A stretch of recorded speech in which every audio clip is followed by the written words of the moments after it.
দারুণ। এই যে স্বাধীনতা দিবস উদযাপন কমিটি ১১ নম্বর ওয়ার্ড সেই ১৯৮৩ সাল থেকে অতীন ঘোষ চালিয়ে যাচ্ছেন।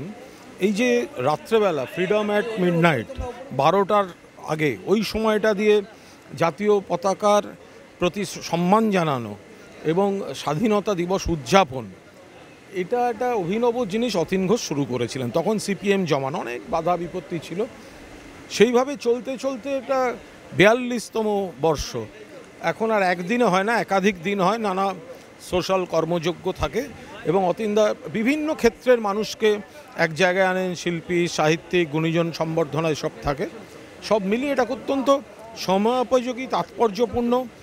দেশের স্বাধীনতা এবং তাকে কেন্দ্র করে আমাদের ঐতিহ্য, সংস্কৃতি, সাহিত্য, আমাদের যা সম্পদ আছে সেগুলোর একটু চর্চা। তো খুব ভালোভাবে অতীনদা সেগুলো করেন। আন্তরিক শুভেচ্ছা আমাদের তরফ থেকে। সেটা অতীনদা হচ্ছে বেস্ট পার্সন এটা বলার জন্য।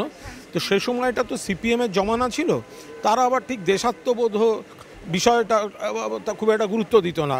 জাতীয়তা বাদ বা জাতীয়তা বোধ, দেশীয় মনীষী, তাদের প্রতি ওদের সম্মান কম হতো। সব বিদেশি বিদেশি বিদেশি বিদেশি ব্যাপার, এখানকার লোকেদের তারা চিনতে পারতো না।